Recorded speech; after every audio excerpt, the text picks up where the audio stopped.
नमस्कार दोस्तों, मैं हूं Deepak Kumar. Welcome to the IQ study channel. Today हम 24 अप्रैल 2020 के मोस्ट इंपोर्टेंट करंट अफेयर को डिस्कस करेंगे। यदि आप हमारे चैनल पर नए हैं तो चैनल को सब्सक्राइब करें तथा प्रेस द बेल आइकन घंटी ताकि आने वाली वीडियो की नोटिफिकेशन आप तक पहुंच सके।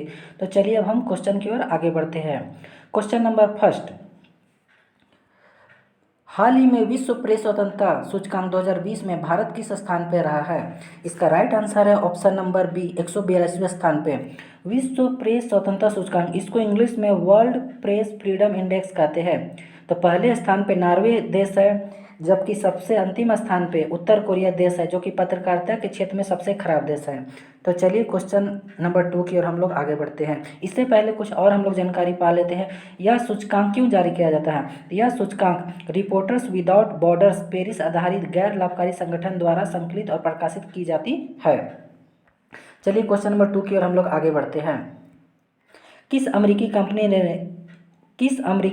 ने रिलायंस जियो कंपनी में 9.99% हिस्सेदारी खरीदी है? इसका right answer option number B, Facebook. Facebook ने 9.99% हिस्सेदारी 5.7 बिलियन अमेरिकी डॉलर में, या भारतीय रुपए के अनुसार लगभग 43,574 करोड़ रुपए में खरीदी है। जियो के जो ऑनर है वो मुकेश अंबानी है। Parents organization Reliance industry limited है। इस डील के बाद मुकेश अंबानी एशिया के सबसे अमीर शख्स बन गए हैं। उन्होंने अलीबाबा के संस्थापक या फाउंडर जैक मा को भी पीछे छोड़ दिया है। चलिए फेसबुक के बारे में कुछ और जानकारी पाते हैं। Facebook social media and company है। फेसबुक एक सोशल मीडिया कंपनी है। इसके फाउंडर और CEO मार्क जुकरबर्ग है। इसका मुख्यालय कैलिफोर्निया देश अमेरिका में है। फेसबुक के अलावा इंस्टाग्राम और व्हाट्सएप भी एक क्या है, सोशल मीडिया ऐप है। क्वेश्चन नंबर थर्ड, हर साल विश्व पुस्तक और कॉपीराइट दिवस कब मनाया जाता है? इसका right answer option number C, 23 April को। विश्व पुस्तक और कॉपीराइट दिवस, इसको इंग्लिश में world book and copyright day कहा जाता है। हर साल यूनेस्को द्वारा विश्व पुस्तक राजधानी का चयन किया जाता है, जो 23 अप्रैल से प्रभावित होकर 1 वर्ष की अवधि के लिए रहती है। इस वर्ष की विशेष पुस्तक राजधानी मलेशिया की राजधानी कुआलालंपुर में नियोजित की गई है। चलिए यूनेस्को के बारे में कुछ हम जानकारी पाते हैं। यूनेस्को का full form United Nations education, scientific and cultural organization होता है। इसको हिंदी में संयुक्त राष्ट्र शैक्षिक, वैज्ञानिक एवं सांस्कृतिक संगठन कहते हैं। यूनेस्को का महानिदेशक ऑन्ड्रे अजौले है। इसका मुख्यालय पेरिस, फ्रांस देश में है। इसका गठन 1946 में किया गया था। इसके साथ साथ 23 अप्रैल को अंग्रेजी भाषा दिवस भी मनाया जाता है। अंग्रेजी भाषा दिवस, यह दिवस प्रसिद्ध लेखक विलियम शेक्सपियर के जन्मतिथि और पुण्यतिथि की स्मृति में मनाया जाता है। चलिए नेक्स्ट क्वेश्चन की ओर हम लोग आगे बढ़ते हैं। क्वेश्चन नंबर 4, हाल ही में विलियम ई कॉल्बी पुरस्कार किसने जीता है? इसका राइट आंसर है ऑप्शन नंबर ए, एडम हिगिनबॉटम ने जीता है। ये किस लिए जीता? तो उसकी ये पुस्तक midnight in Chernobyl, the untold story of the world's greatest nuclear disaster ने विलियम ई कॉल्बी पुरस्कार जीता है। उनकी पुस्तक ने यह पुरस्कार सैन्य या खुफिया इतिहास पर लिखी है। अब तक की उत्कृष्ट पुस्तकों के लिए दी जाती है यह पुरस्कार। चलिए नेक्स्ट पॉइंट को डिस्कस करते हैं। अल्जीरियाई लेखक अब्देलवहाब अस्सावी को इंटरनेशनल अरब फिक्शन अवार्ड 2020 से सम्मानित किया गया है। उसके उपन्यास द स्पार्टन कोड के लिए यह पुरस्कार मिला गया है। चलिए क्वेश्चन नंबर 5 की ओर हम लोग आगे बढ़ते हैं। हाल ही में IMM ने नए अध्यक्ष के रूप में किसे नियुक्त किया गया है? इसका right answer option number C, Rakesh Sharma को नियुक्त किया गया है। ये राकेश शर्मा कौन है? तो ये बजाज ऑटो के कार्यकारी निदेशक राकेश शर्मा है। IMMA, इसका full form international motorcycle manufacturers association होता है। इसकी स्थापना 1947 में की गई थी। इसका मुख्यालय जिनेवा, स्विट्जरलैंड में है। क्वेश्चन नंबर 6 की ओर हम लोग आगे बढ़ते हैं। क्वेश्चन नंबर 6, किस राज्य सरकार ने कोविड-19 से लड़ने के लिए आपत्ति मित्र हेल्पलाइन और मोबाइल ऐप लॉन्च किया गया है? इसका right answer option number C, Assam. इसी प्रकार कर्नाटक सरकार ने संक्रमित व्यक्तियों की मूवमेंट को ट्रैक करने के लिए corona watch mobile application launch किया गया है। चलिए कर्नाटक के बारे में और कुछ जानते हैं। कर्नाटक राज्य के बारे में, यहाँ के चीफ मिनिस्टर BS येदियुरप्पा है, गवर्नर वजुभाई वाला है, कैपिटल बेंगलुरु है। इसी प्रकार बेंगलुरु को electronic city of India, garden city of India, silicon valley of India, science city of India, IT capital India के नाम से भी जाना जाता है। इसी प्रकार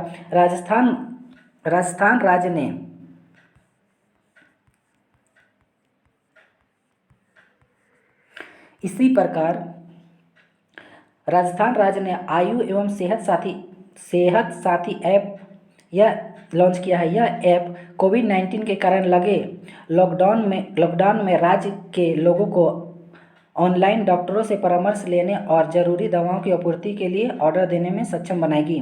इसी प्रकार छत्तीसगढ़ पुलिस ने क्वारंटाइन लोगों को ट्रैक करने के लिए रक्षा सर्व ऐप लॉन्च किया गया है।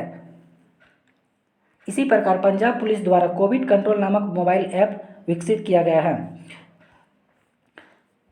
अरुणाचल प्रदेश सरकार ने कोविड केयर नामक ऐप लॉन्च किया है।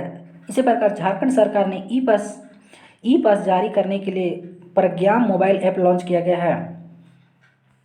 इसी प्रकार पुणे म्युनिसिपल कॉर्पोरेशन ने संयम मोबाइल ऐप विकसित की है। यह एप्लीकेशन होम क्वारंटाइन, घर पे क्वारंटाइन किए नागरिकों को प्रभावी ढंग से ट्रैक करने और उन्हें घर में रखने को सुनिश्चित करने के लिए विकसित की गई है। भारत सरकार ने कोरोना ट्रैकिंग के लिए आरोग्य सेतु ऐप को लॉन्च किया है। यह अभी तक 50 लाख से ज़्यादा लोगों ने डाउनलोड कर लिया गया है। चलिए नेक्स्ट क्वेश्चन की ओर हम लोग आगे बढ़ते हैं। क्वेश्चन नंबर 7, किस भारतीय को BWF के IM बैडमिंटन जागरूकता अभियान के लिए एम्बेसडर में शामिल किया गया है? इसका राइट आंसर है option number B, PV Sindhu. चलिए इसके बारे में कुछ और जानकारी प्राप्त करते हैं।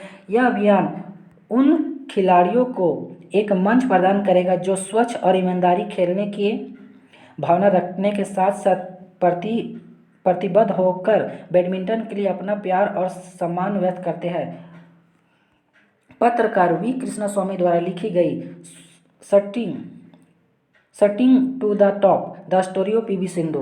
PV सिंधु ओलंपिक में रजत जीतने वाली भारत की पहली और एकमात्र महिला खिलाड़ी, बैडमिंटन विश्व चैंपियनशिप बनने वाली भारत की पहली और एकमात्र महिला बैडमिंटन खिलाड़ी होने के साथ साथ फोर्ब्स की विश्व की शीर्ष 10 सबसे अधिक कमाई वाली महिला एथलीट की सूची में शामिल एकमात्र भारतीय है।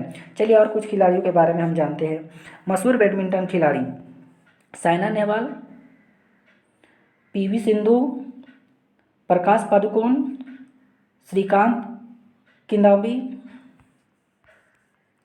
पुलेला गोपीचंद, अपर्णा पोपाट, ज्वाला गुट्टा, नंदू नाटेकर, चेतन आनंद,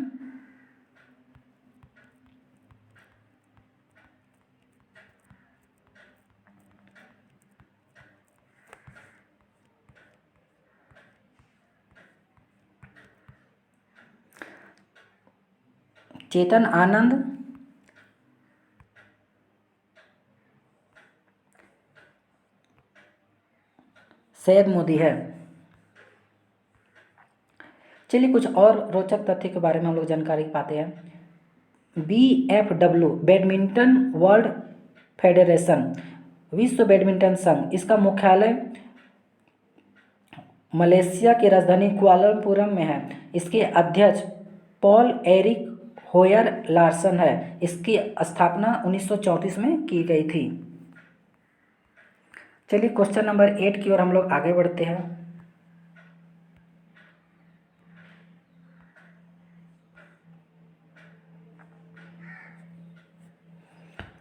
हाल ही में किस राज्य ने कोविड-19 लक्षणों की तेजी से जांच करने के लिए तिरंगा वाहन अभियान लॉन्च किया? इसका राइट आंसर ऑप्शन नंबर ए, केरल राज्य ने। तिरंगा का फुल फॉर्म होता है टोटल इंडिया रिमोट एनालिसिस निरोग्य अभियान। तो केरल के पतनमथिट्टा जिले के प्रकाशन ने कोविड-19 लक्षणों की तेज़ी से जांच करने के लिए तिरंगा नामक एक वाहन लॉन्च किया है। इस वाहन में थर्मल स्कैनिंग, बोनट पर एक इंफ्रारेड थर्मामीटर, दो तरफ माइक्रोफोन सिस्टम जिसके द्वारा वाहनों के अंदर या बाहर मौजूद व्यक्ति से पूछताछ की जा सके और पहचान पत्रों या तस्वीरों क्लिक करने के लिए मोबाइल कैमरा लगाया गया है। चल इसके बारे में और कुछ तथ्य जानते हैं। इस गाड़ी पर तिरंगा बनाया गया है ताकि लोग तुरंत इसकी पहचान कर सके, जिससे स्वास्थ्य कर्मचारी की मदद मिल पाए। Question number 19, city Union bank के नए प्रबंध निदेशक और मुख्य कार्यकारी अधिकारी के रूप में किसे नियुक्त किया गया? इसका right answer option number A, N Kamakoti. City Union Bank यह रिटेल बैंकिंग कंपनी है। इसका हेडक्वार्टर कुंभकोणम तमिलनाडु में है। यह 1904 में फाउंडेड की गए थे। चलिए अदर लेटेस्ट अपॉइंटमेंट के बारे में हम लोग जानते हैं। हुआई इंडिया के सीईओ डेविड ली है। राष्ट्रपति के नए सचिव कपिल देव त्रिपाठी को नियुक्त किया गया है। महानगर टेलीफोन निगम लिमिटेड के सीएमडी पी के पुरवार है। पेटीएम जनरल इंश्योरेंस के एमडी और सीईओ विनीत अरोड़ा है। केयर रेटिंग का नया एमडी और सीईओ अजय महाजन है।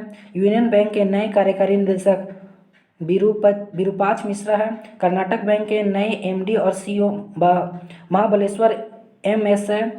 आईएमएफ के एमडी के सलाहकार समूह में शामिल किए गए रघुराम राजन है। World wide fund WWF India ने पर्यावरण शिक्षा कार्यक्रम का एम्बेसडर विश्वनाथ आनंद को नियुक्त किया गया है। क्वेश्चन नंबर 10 की ओर हम लोग आगे बढ़ते हैं।